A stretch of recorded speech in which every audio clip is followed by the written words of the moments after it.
Hello and welcome back. I know to you it just seems like a week since I did the last one, but I did a weird bit of time manipulation and actually it's been 2 weeks since I've done one of these, so it's going to take me a moment to get my brain back into working.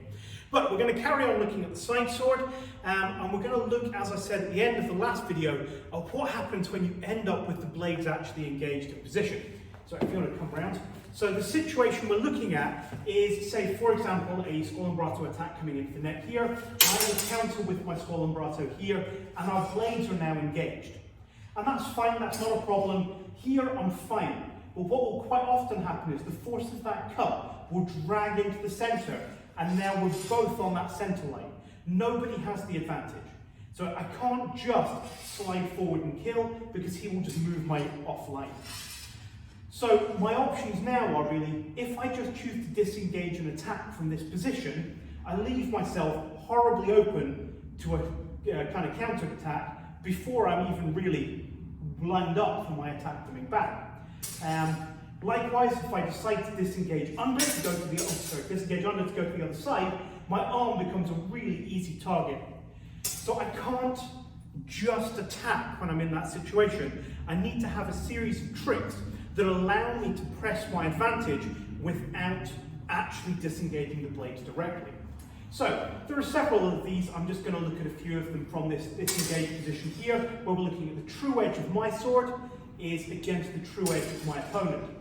So the first one we're going to look at is probably the most simplest. All I'm going to do is turn my lead hand over, down like this.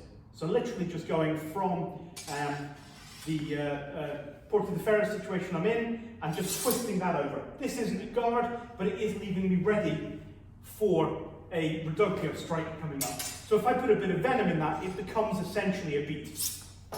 And then I can hit my opponent. So there's option number one. Option number two is I can use the quillions of my guard to actually knock his blade out of the way. Boom. Literally punch into it. You can see that moves everything out of the way, leaving plenty of time for that reverso scollambrato across the face there. So that's another option. People like that one because it's very violent. A perhaps more subtle one is from here, I'm going to do an incartata across the front foot across. Now obviously if I don't do anything with the sword, I'm dead.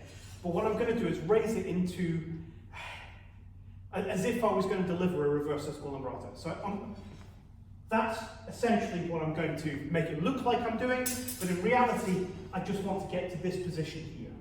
From there, I pass the other foot forward, wrap his blade with my pommel, and strike at the head. So from here, and I can go round and hit.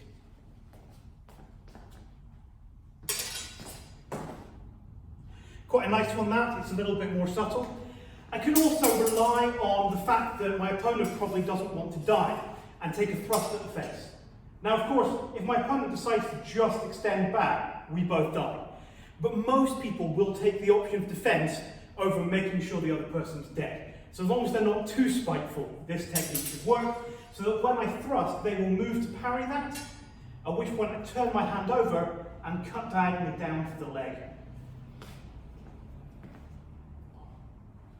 Thrust at the face, turn over, cut for the leg. So it's just a feint. I'm thrusting one direction and letting them go the other way. Now, the other situation that can arise is if we end up false edge to false edge. So rather than before, probably here, we're now going to be coming round and we end up false edge to false edge. Now, the reason that this happens is because a falso tondo is a common opening move in a lot of the earlier side sword works. So that would be coming into the side of my head with the false of the blade there. That is quite a common opening attack. And the response to that is to parry with my false edge up here. And you can see instantly we're in that false edge engaged. So although it doesn't happen a lot in the Dallagocchi, if you're fighting Dallagocchi's side sword, it did exist when he wrote his book and therefore he designates quite a lot of time to it. So one option is after those clash and we're in that false edge, I'm going to raise my hand into guarded testa to raise that point above my head. Once it's above my head, I'm going to step out and strike, all the while keeping that blade, that point away from me. So from false edge to false edge, I'm going to slide it up and underneath and deliver my cut. Now, obviously, if they have, and this is where it starts getting the Princess Bride, if they have read their Dalegokier, which of course he has, then I can trust that when I go here and prepare to strike, he will already be parrying that. Yeah? So I just step off the other line and take his hand, because I know what he's going to do, so I'm failing that initial attack and replying with something else. So we end up false edge to false edge. I go to do my attack, he goes to parry, I change the lightning cut on the other side. What other ones can we do from false edge to false edge? One option I have is that I can actually do a incutata, move my back foot across. But as I'm doing it, I'm going to slide again up into guarded detester and keeping it engaged as long as I can as I bring my front foot forward, disengage under into a incutata attack.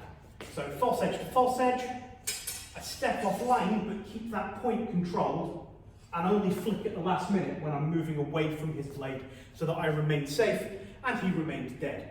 Or becomes dead rather, he wasn't dead to start with. Or maybe he is, no, let's not go down that route. So, false edge to false edge, what else can we do from here? We can decide that rather than this, I want to take the flank and I'm going to go out to the side. But again, if I just move away, I'm leaving myself open for that counter-attack. So what I'm going to have to do here is as I pass forward, I'm almost going into a guarded entry to keep that point controlled, and it's only as I bring my back foot round that I slide across into my my incutata attack.